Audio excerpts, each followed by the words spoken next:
Buenas tardes a todos. Bienvenidos a nuestro último encuentro del año de este ciclo de conferencias virtuales en vivo que organizamos con el objetivo de acercar a los afiliados charlas de temáticas variadas y disertantes de primer nivel. Hoy contaremos con la exposición del licenciado Gonzalo Becerra sobre mercado de capital local y global. ¿Es momento de invertir en la Argentina? ¿Qué título? Para ilustrarnos sobre las expectativas futuras en materia de inversiones. Como todos saben, la economía global y local sigue influenciada por los efectos de la pandemia que parece no terminar, generando un contexto de alta volatilidad en los mercados. En el caso de Argentina se agrava aún más por la situación de crisis recurrente, siendo el país que vivió la mayor contracción económica de la región en 2020. Y hoy transita una elevada inflación, desvalorización del peso, reservas del Banco Central en caída y una pobreza que alcanza a más de la mitad de los niños de nuestra nación.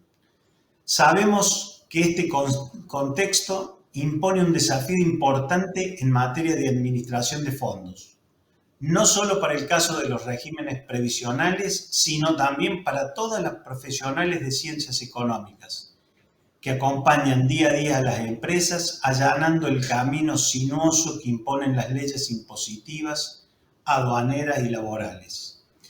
La labor que realizan en estos escenarios tan fluctuantes es destacable y queda mucho por recorrer en el camino hacia el sostenimiento de la actividad económica y el trabajo en toda la región. Cerramos este ciclo 2021 acercando a nuestros afiliados una visión amplia del escenario financiero y de las perspectivas económicas para el 2022, que pueden irradiar luz a sus proyecciones diarias, sabiendo que es un tema de preocupación constante para todos. Como conducción comprometida con la administración responsable y transparente del fondo, queremos previamente informar sobre la política de administración de la cartera, las prioridades en la selección de los instrumentos que la conforman, las estrategias de rendimiento, entre otros aspectos que hacen a la gestión eficiente del fondo. Una vez les recuerdo que al finalizar la exposición se responderán las preguntas que cada participante vaya cargando a través de la plataforma. Le doy la palabra al tesorero de la caja, el contador Guillermo Filippelli. Guillermo. Buenas tardes, muchas gracias por su participación en esta última conferencia organizada por la Caja, como ya lo adelantó el contador Pisano. En este caso voy a explicarles brevemente cuál es el esquema decisorio para la colocación de fondos y cómo se definen los distintos instrumentos que componen la cartera del fondo de inversión.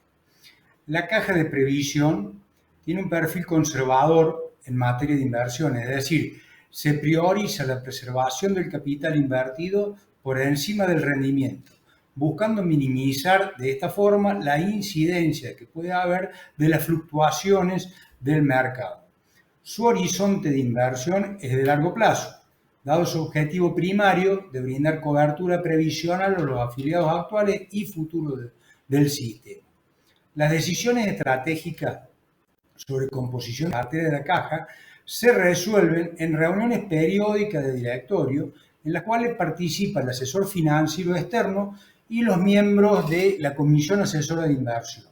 Esta Comisión Asesora de Inversiones está integrada por 3 afiliados de la caja, de los cuales 2 son designados por la lista que integra la mayoría del directorio y 1 por la minoría.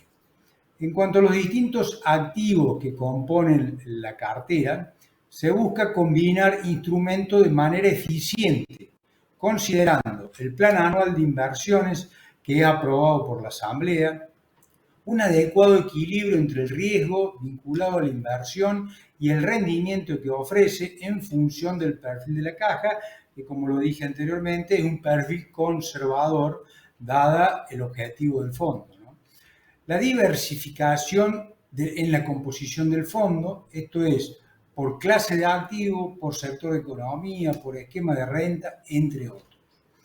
Y por último, la labor diaria, la tarea diaria que se realiza en el Departamento de Inversiones, que es el análisis del contexto económico local e internacional y las perspectivas futuras, y el análisis permanente de oportunidades de mercado mediante herramientas especializadas de información financiera que permitan obtener rendimientos dentro del marco de prudencia que requiere la toma de decisiones vinculadas al fondo previsional.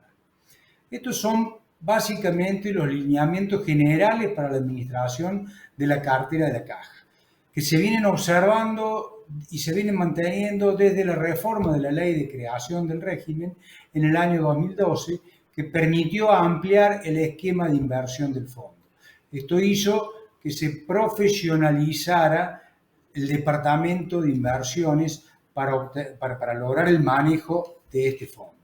Las decisiones oportunas del directorio, tomadas con la responsabilidad y compromiso que requiere la administración de un fondo de tercero, permitió obtener un crecimiento promedio anual del fondo superior a la inflación, tomando los últimos 10 años, cumpliendo con el objetivo requerido por la técnica actuarial para las proyecciones. Esto es un rendimiento promedio anual real del 4%, es decir, un 4% por encima de la inflación. Todo esto medido desde el punto de vista financiero, o sea, midiendo el fondo desde el punto de vista financiero. El desafío es grande, pero lo venimos conquistando pese a los sucesivos periodos inflacionarios. Es importante destacar que la resolución de la exteriorización de la cartera allá por el año 2019 no solo evitó que el fondo quede inmerso en el proceso de reestructuración de activos soberanos, sino que preparó la cartera para un potencial proceso devaluatorio, porque está totalmente dolarizada. Esta decisión fue tomada en forma unánime por todos los integrantes del directorio de la Caja, contando con el acuerdo de la Comisión Asesora de Inversiones, con el firme propósito de preservar el fondo previsional de todos los afiliados. Por último, quiero aclararles que en años como el actual, con brechas cambiarias tan altas, la cartera que se expondrá contablemente, que debe respetar la evaluación de los instrumentos a la cotización oficial o cotización del mercado único de cambios, no permitirá reflejar el verdadero valor de mercado de las inversiones que componen el fondo. Muy bien, ahora paso a informar brevemente también los números y gráficas de cómo está compuesta la cartera al 30 del 11, que es la fecha de cierre de ejercicio. La evaluación financiera del fondo de inversiones al 30 del 11 alcanzó un total de 18.858 millones de pesos, tomando la evaluación del dólar que surge de operaciones de contado con liquidación. Esta es la evaluación financiera que analiza el directorio permanentemente. En función del volumen de la cartera institucional, en caso de un eventual desarme de cartera invertida en activos del exterior, esta se liquidaría en el mercado bursátil con el dólar que surge de operaciones de contado con liquidación, el cual resulta sensiblemente superior al dólar oficial del Banco Nación Argentina utilizado para la confección de los estados contables. Por eso es lo que yo les indicaba recién, que hay la diferencia entre la evaluación financiera que se le hace al fondo previsional, a los efectos de su análisis y sus proyecciones, y la evaluación al tipo de cambio oficial, BNA, que es lo que va a la contabilidad.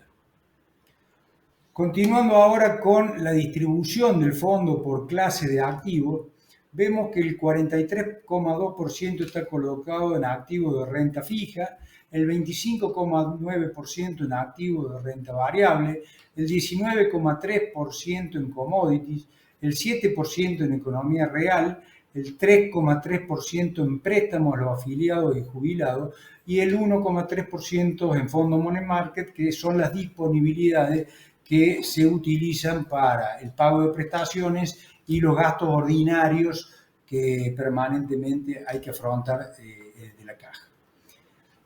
Vamos ahora a la diversificación por instrumentos, mencionando los principales cajones que conforman el fondo previsional, y vemos que una porción importante se encuentra colocada en fondos cotizados o ETF, por su sigla en inglés, esto es el 58,4%.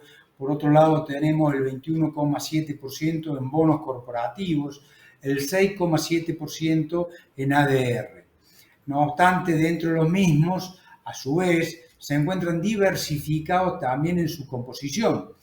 Si vamos por estos rubros, grandes rubros que he nombrado, los fondos cotizados están compuestos por 15 activos que replican índices de distintos activos y de distintos sectores, tan diversos como pueden ser el oro, petróleo, bonos del Tesoro americano de corto plazo, índice Dow Jones, índice accionario de Japón, índice de Nasdaq 100 y sectores de la economía estadounidense como ser el industrial, de materiales, consumo discrecional, real estate, salud, servicios públicos y financieros. Por otro lado, los bonos corporativos, que es otro de los grandes cajones que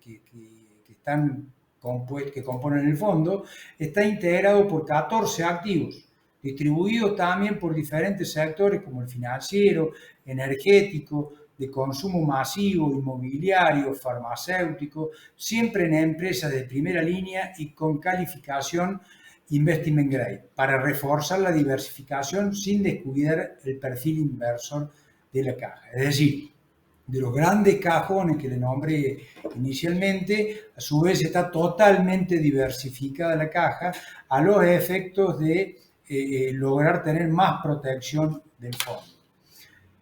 En cuanto a la exposición al riesgo, vemos que el 95,2% de la cartera actualmente está dolarizada y en la práctica ya no se puede avanzar más en una dolarización porque el 4,8% básicamente lo conforman los fondos money market que ya nombré, que es la disponibilidad que se tiene para hacer frente a los haberes.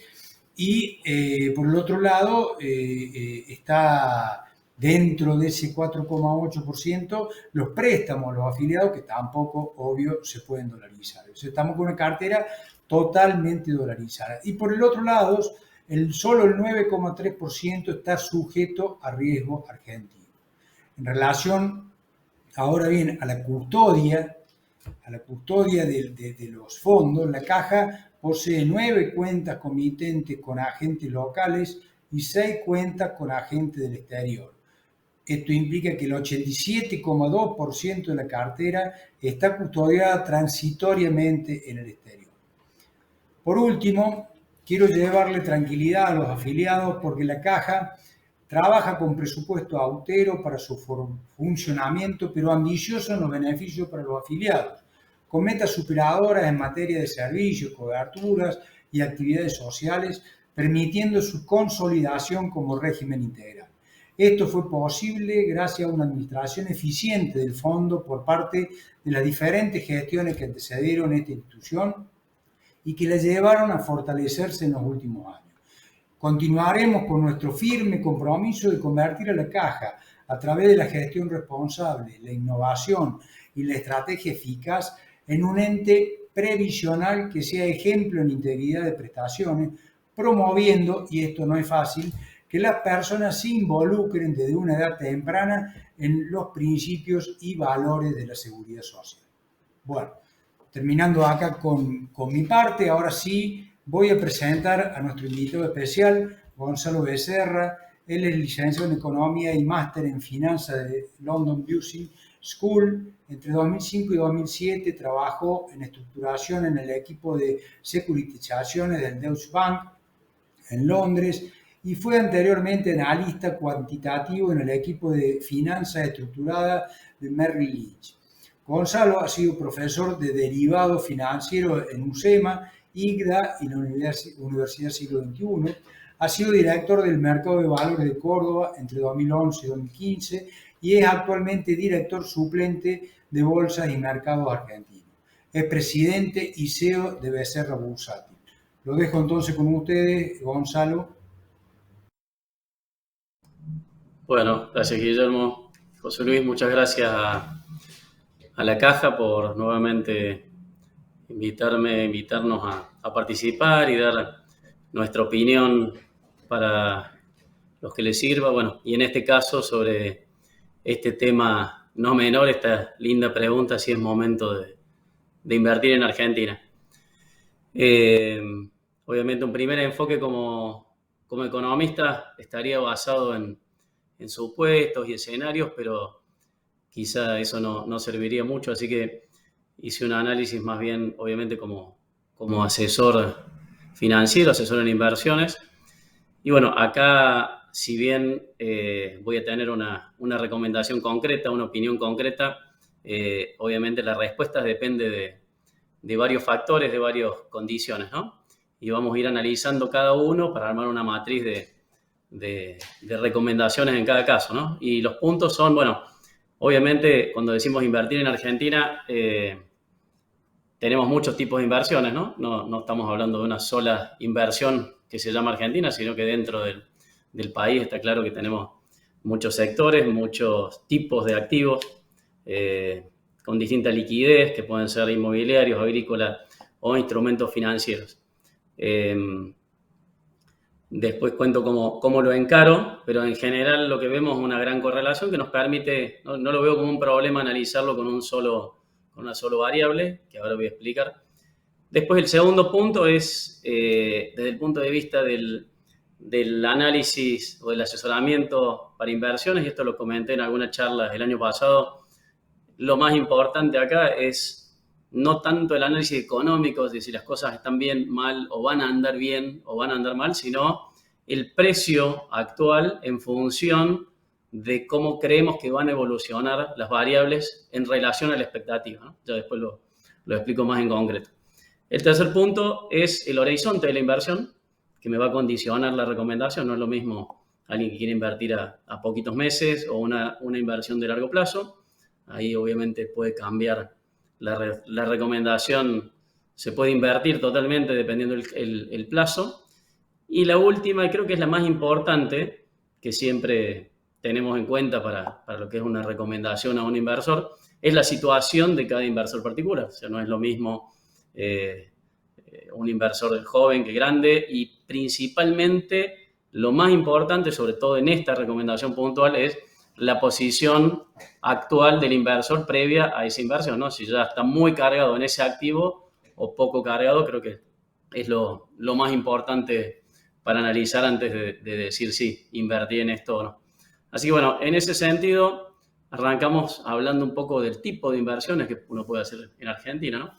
Y acá, como decía recién, tenés muchos tipos de inversión, renta fija, renta variable, y dentro de cada tipo de inversión también tenés distintos sectores, que obviamente algunos pueden andar mejor, otros peor. No es lo mismo los proyectos tecnológicos que cosas más tradicionales que tienen menos posibilidad de crecer, o las que estén más atadas por ahí a regulación local. Pero la verdad que en general, históricamente y sobre todo para lo que son activos financieros, puedo afirmar que hay una gran correlación en todos los activos, incluso los activos más duros, los menos líquidos, y sobre todo en momentos donde el factor de riesgo principal es el macroeconómico o el global producto de la pandemia. En esos casos, incluso en el resto del mundo, yo digo que es el dólar contra todo, ¿no? Porque todo se mueve, o se revalúa el dólar y todo el resto cae, o el dólar se debilita y suben todos los activos. Obviamente esto es obvio por un tema de pricear contra el dólar, pero también pasa mucho en Argentina en momentos donde el riesgo es principalmente macroeconómico, y ni hablar en situaciones como la actual, donde el principal problema es la escasez de dólares, ¿no? Entonces, en ese sentido, los precios contra el dólar pueden mirarse desde el punto de vista de la política monetaria, en este caso donde la moneda es el dólar. Es decir, si hay menos dólares, claramente los activos tienen que valer menos en dólares, y eso van a ver que es gran parte del hilo de mi análisis para antes de dar una recomendación.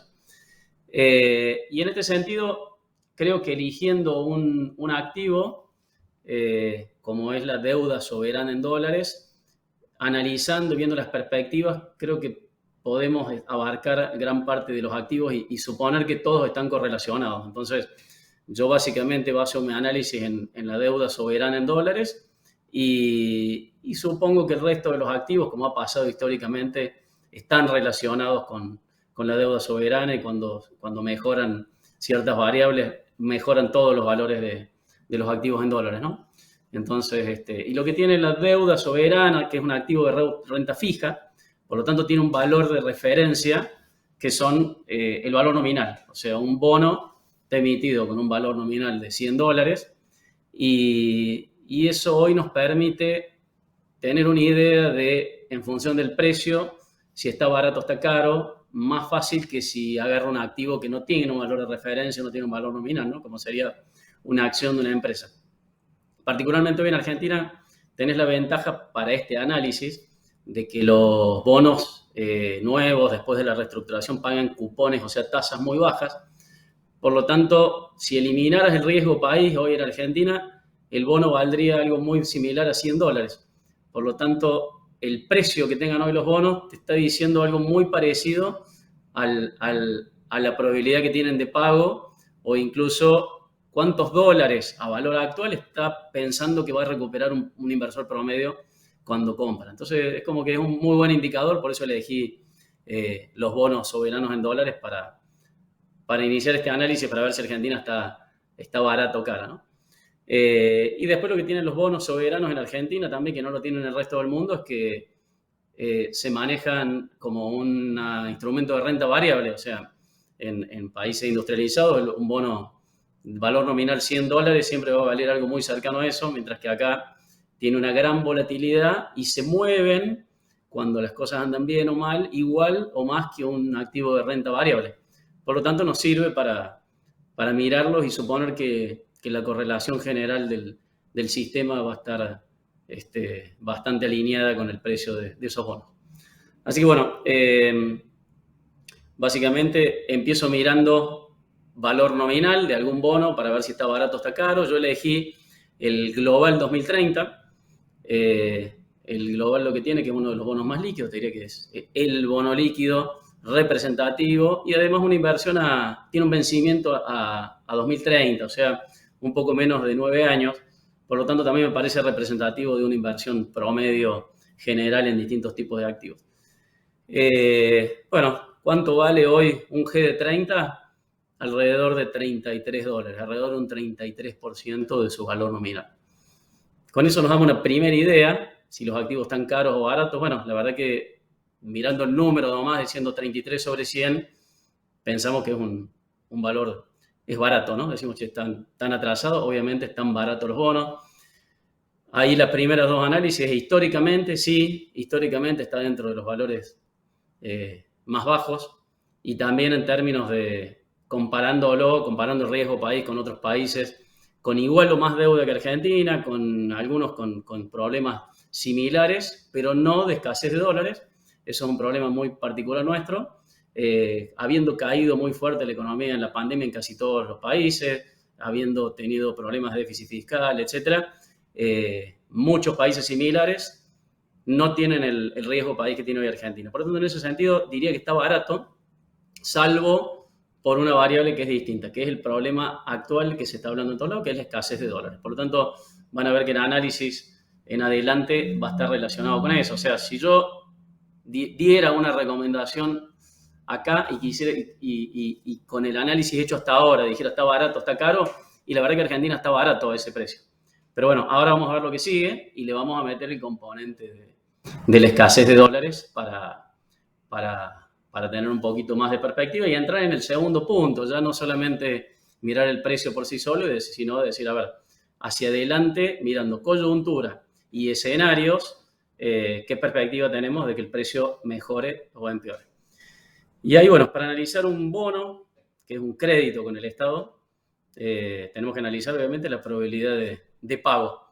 Y la probabilidad de pago, la probabilidad de cobro de un tenedor de bonos, cuando uno analiza renta variable, renta fija, quiero decir, o crédito, está vinculado a dos factores principales.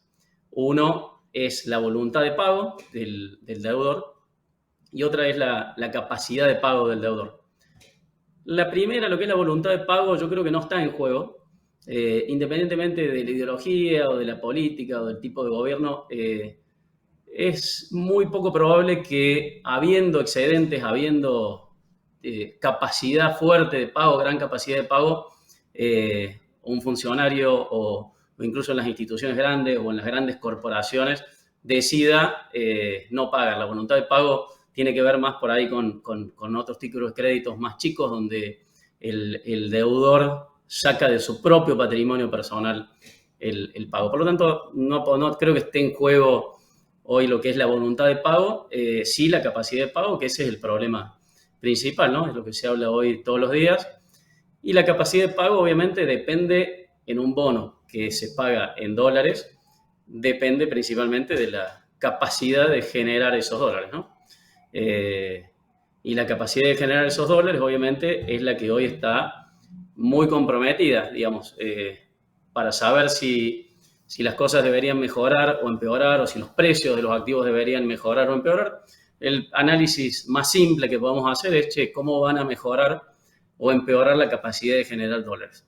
Y ahí sí, un análisis netamente de economista lo resuelve muy fácil, ¿no? Suponiendo que fuera un mercado totalmente eficiente, un mercado libre, la demanda y la oferta tienden a ajustarse, digamos, o a equilibrarse por precio y por cantidad, con pequeñas variaciones, con pequeños ajustes, pero siempre tendiendo a volver al equilibrio de precio. Ahora, como todos sabemos, bueno, sobre todo los más entendidos en economía, si uno fija un precio por debajo del precio de equilibrio, automáticamente lo que tenés es un exceso de demanda, ¿no? Vas a tener más gente queriendo comprar que vender, y por ende vas a ver, creo que no es nada nuevo, pero bueno, ¿cómo se corrige eso? Reprimiendo la demanda, prohibiéndole al demandante comprar o prohibiéndole demandar directamente. Pero bueno, esto se fue convirtiendo, como hemos visto hasta ahora, en un círculo vicioso, donde por un lado el exportador, mientras más brecha tiene, el que no tiene obligación de vender o que puede encontrar la forma de no vender, obviamente va a estar menos dispuesto a ofrecer los dólares en el mercado, a un tipo de cambio oficial atrasado.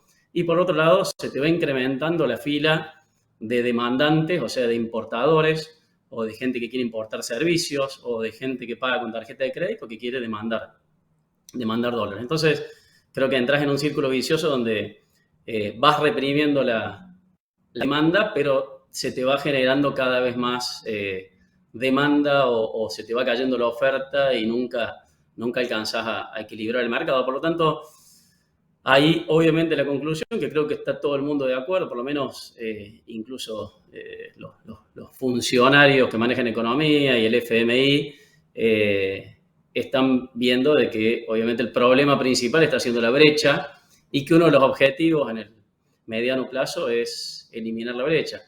Y ahí, bueno, lo que venimos viendo desde la reestructuración de bonos hasta ahora es una brecha creciente que obviamente te hace caer las reservas, o sea, se ve claramente que está correlacionado y también está correlacionado con el precio de los bonos y por ende con el precio de todos los activos de la economía. Yo creo que cualquier análisis que hagamos corto o incluso en el largo plazo o en las últimas crisis, la de 2001, etcétera, vamos a ver que está muy correlacionado de esa forma, ¿no? Si bien en el 2001 no había brecha, pero sí había quizá un atraso cambiario también importante. Entonces, bueno, segunda conclusión, mirándolo de esta forma, antes dijimos tan baratos los activos argentinos, ahora ya mirando hacia adelante y viendo el precio y viendo las posibilidades de que mejore, bueno, parados como estamos y sin ningún cambio, la verdad que lo que vemos es reservas cayendo, por lo tanto, malas perspectivas para los precios de los activos, ¿no? Brecha creciendo y por lo tanto no tenés mucha de qué agarrarte para decir no, van a mejorar. Entonces acá la recomendación del punto 1 cambia sustancialmente cuando vemos el punto 2 y vemos hacia adelante el escenario. Decimos sí, los activos están baratos, pero la verdad que no veo motivo por el cual vaya a subir el precio. Por lo tanto, ahí diría no, $33 es mucho mejor que cero, estoy exagerando, y ya se cae la recomendación de compra, ¿no? Pero bueno, ahora viene lo más importante. Perdón, antes que eso, obviamente el tema de por qué aumenta la brecha es algo que quizás ya está muy, muy hablado en todos lados, que es porque yo creo que se origina en el déficit fiscal que produce emisión monetaria. No voy a ahondar mucho en esto, lo voy a repasar rápido. Generas emisión monetaria y por ende presión inflacionaria y devaluatoria, y para evitar la inflación anclas el tipo de cambio y ahí se genera la brecha, ¿no? No sé si el diagnóstico va a coincidir en todos lados de esa parte, pero creo que desde la brecha cambiaria en adelante, esa es la parte que me parece que en general sí hay coincidencia, y creo que es uno de los problemas que me parece que a partir de ahora se van a intentar solucionar. Así que bueno, antes de dar una recomendación, obviamente ahora viene lo más importante, ¿no? Que es el acuerdo con el fondo, el acuerdo con el FMI. Y ahí, bueno, eso de vuelta vuelve a cambiar el análisis, porque ahí sí creo que, como decía recién, me parece que hay un acuerdo, o hay, digamos, si están de acuerdo en que el problema principal está siendo la brecha, y si logran solucionar la brecha, te dejan de caer las reservas y solucionarías, digamos, el problema de largo plazo de generación de divisas, ¿no? El tema que obviamente lo que va a depender es si se ponen de acuerdo sobre los motivos que generan la brecha, pero yo creo que da la impresión de que están discutiendo ya cosas relativamente más finas de lo que fue el canje de bonos de 2020.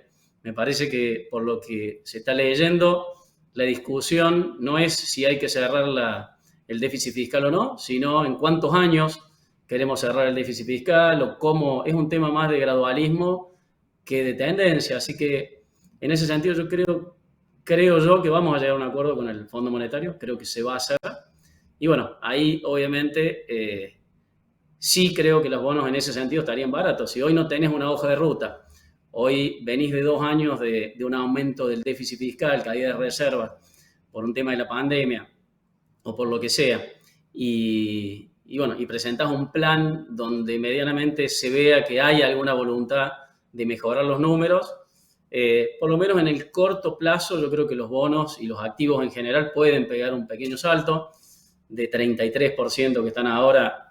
La verdad que es difícil decir un número, pero entre 40 y 50% me parece que podría ser algo que razonable. El 13 de septiembre los bonos este mismo bono valía arriba del 40%, por lo tanto me parece que tranquilamente podrían volver. O sea que en el corto plazo, y si se pone de acuerdo si hay un acuerdo con el fondo, creo que 2022 podría ser un año donde busquen estabilizar las variables.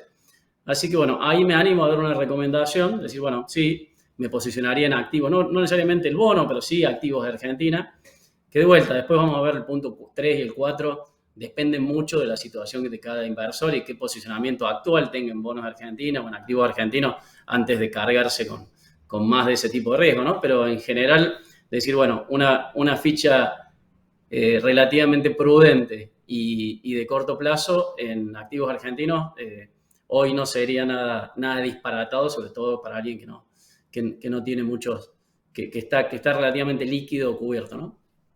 Y ahí, bueno, el tercer punto que mencionaba es el horizonte. Esto que acabo de decir, estoy mirando un horizonte de muy corto plazo. O sea, no estoy diciendo, creo que a partir de ahí las cosas van a andar bárbaro. Obviamente después va a depender de qué tanto se cumplan esas metas y qué tanta responsabilidad haya en no solamente estos próximos 2 años, sino que me parece que muchos años para adelante, para recuperar la credibilidad. Pero sí estoy diciendo que en el corto plazo, tener una hoja de ruta, empezar a conversar ese tipo de cosas, debería dar una mayor certidumbre y por lo tanto debería mejorar el precio de los activos, ¿no? Después en adelante no me animaría a decir hoy no, hay que comprar un bono y guardarlo 10 años.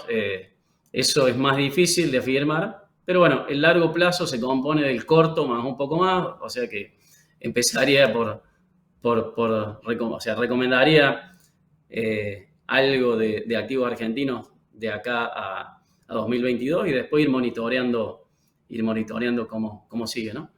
De vuelta, un monto muy prudente, digamos, obviamente todavía estamos muy lejos de tener certidumbre sobre cómo van a continuar las variables, pero en el corto plazo puede haber una mejora y además tenés todavía algo muy a favor que es la recuperación post-pandemia, ¿no? Que es muy natural. En el mundo estamos viendo ya en otros países muy fuerte, algo que se está viniendo un poquito acá, que es la revancha del consumidor, que le llaman, ¿no?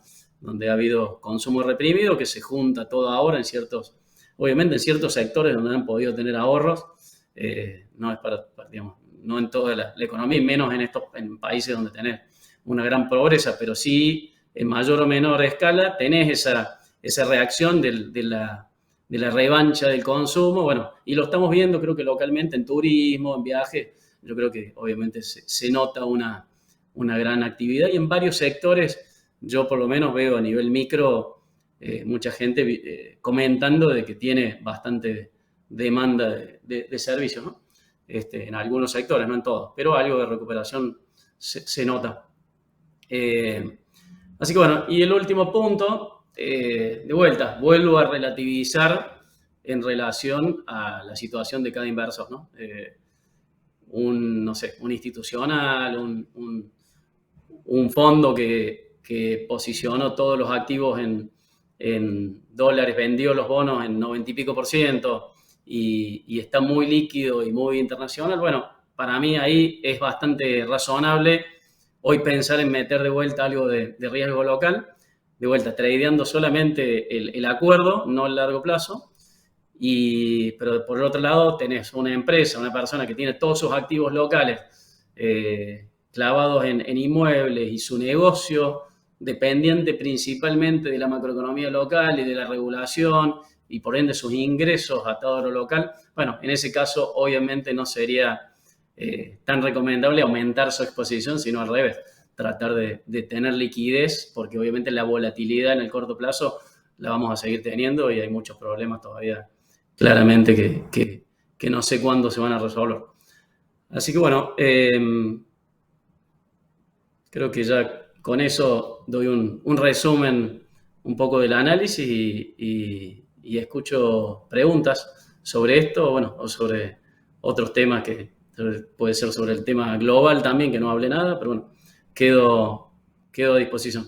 No sé si vos podés contestarlo. ¿Qué tratamiento impositivo corresponde a los dividendos pagados con bonos por parte de TECO 2? Es una pregunta muy específica esa. Sí, la verdad que, bueno, tratamiento impositivo es un bono, sí, es corporativo. La verdad que sí, por ahí tener muchos impuestos, por ahí después te la mando. Hay un cuadro con todos los impuestos, dependiendo de bienes personales, etcétera, te mando todo y se la reenviamos. Perfecto, se la trasladamos. Otra.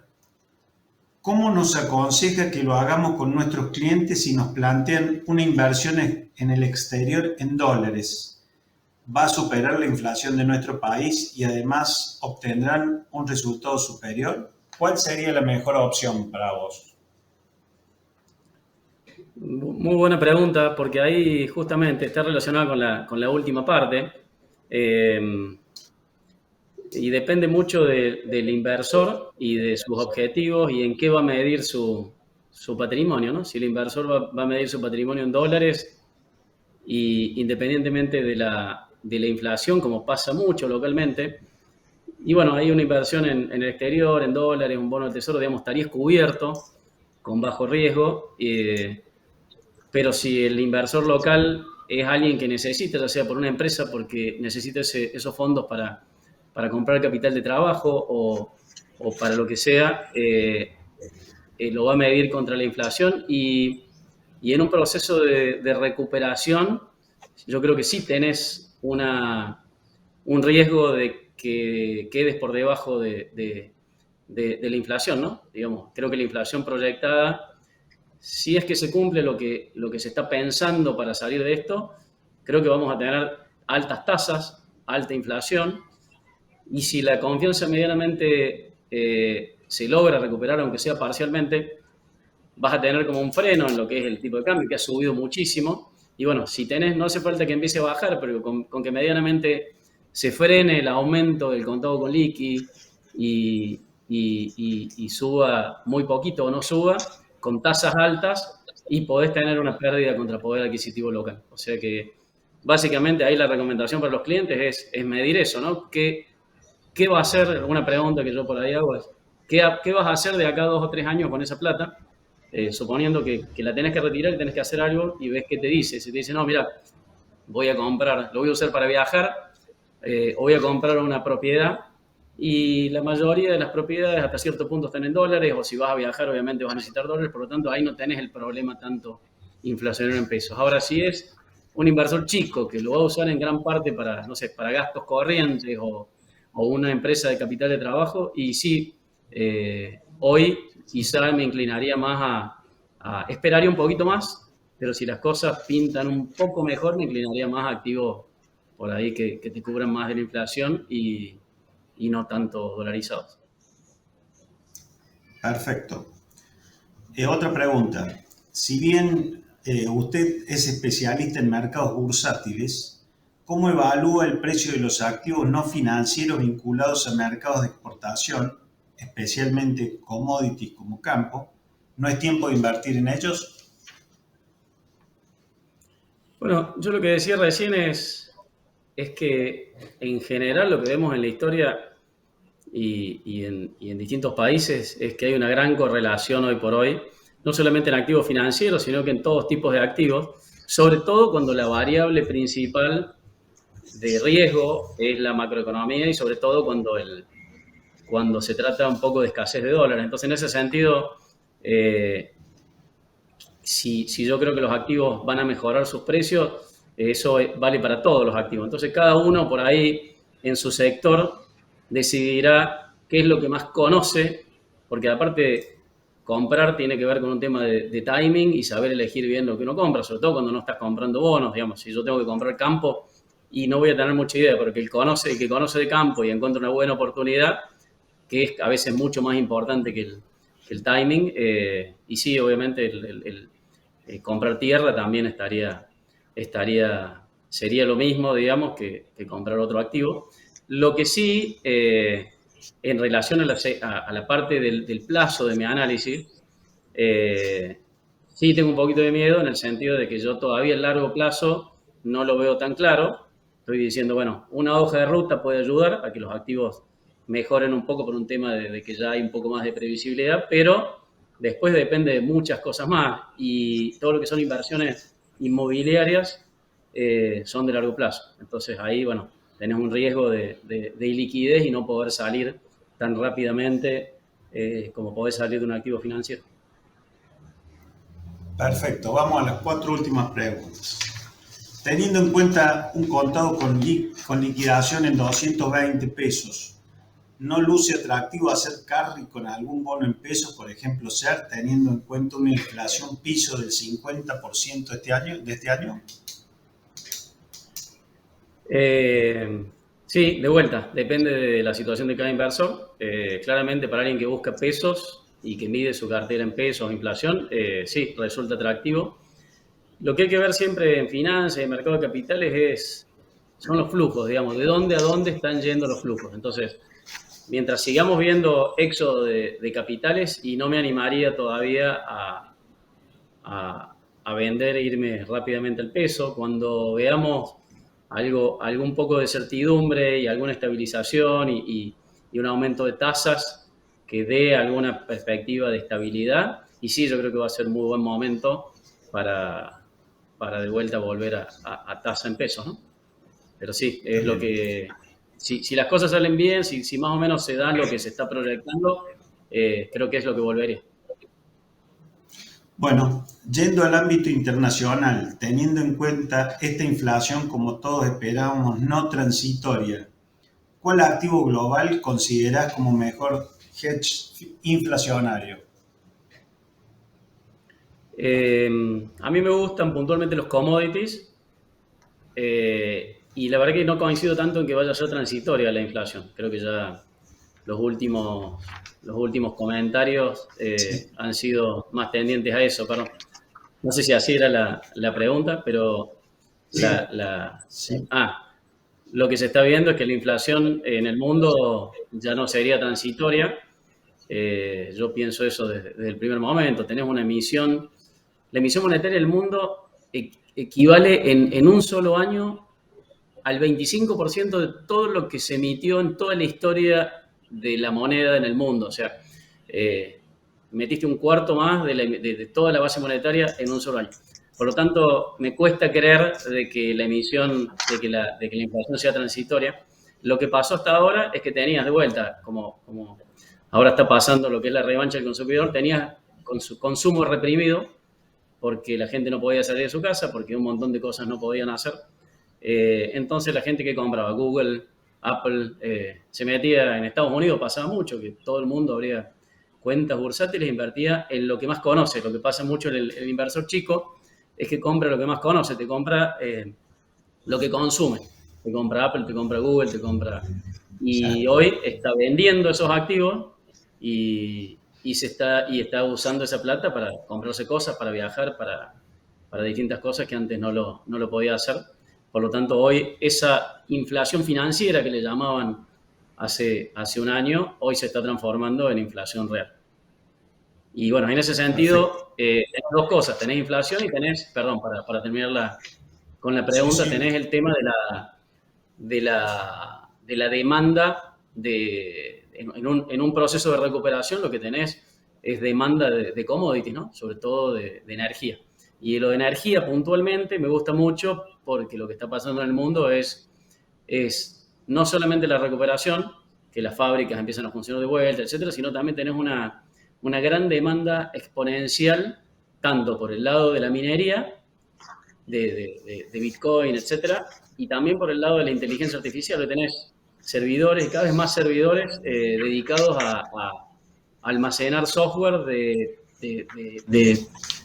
códigos que se van a usar para 5G y para todo lo que es la inteligencia artificial, que hasta una licuadora la va a tener.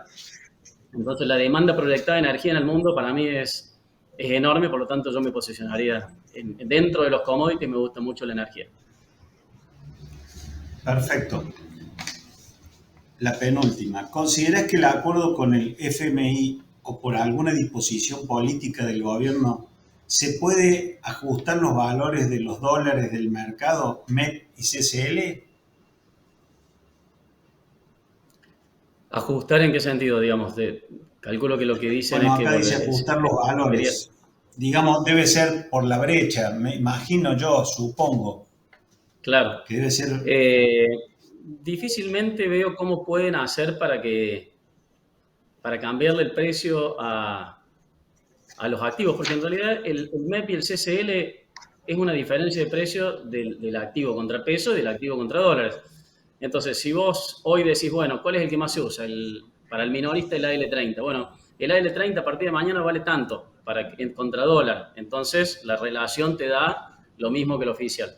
Y bueno, el que quiera vender, primero que no va a haber nadie que venda a ese precio. Y el que quiera vender lo va a hacer con otro bono, lo va a hacer con el GD30. Entonces, es muy difícil en la práctica porque tendrías que agarrar todos los activos bursátiles y ponerle un precio arbitrario contra dólar. Por lo tanto, lo que pasaría es que no habría más oferta. Entonces, no lo veo poco, no lo veo viable, digamos, no sé cómo. Por ahí es un tema de que no tengo creatividad, no se me ocurre cómo, nada más. Pero no lo veo.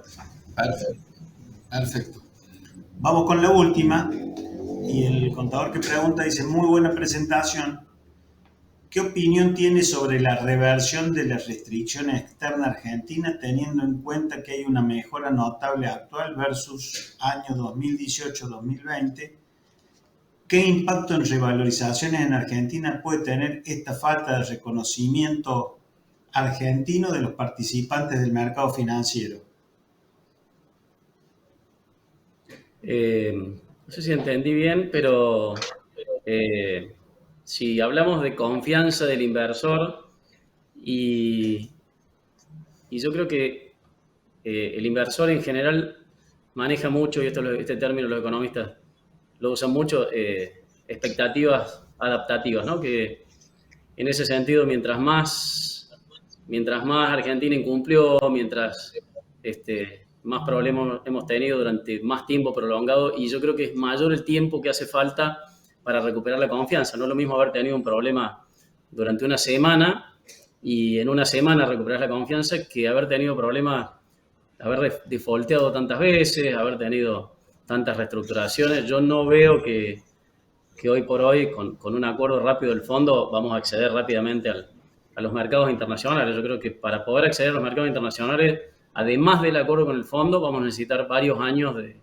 de seguir la hoja de ruta y cumplir un poco más.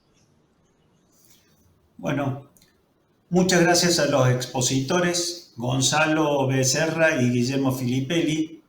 Nuestro agradecimiento especial a Becerra Bursátil, que nos acompaña con su auspicio desde el 2020, haciendo posible la realización de estos encuentros del ciclo La Caja con Vos. Esperamos que la exposición haya contribuido a que nuestros afiliados se sientan parte de la caja, sepan que sus aportes están seguros y que son gestionados con prudencia, profesionalidad y dedicación. Les deseo a todos nuestros afiliados y sus familias que puedan culminar este 2021 colmados de paz y salud, con la esperanza de un mejor y próspero 2022 para todos. Muy buenas noches y que tengan muy felices fiestas.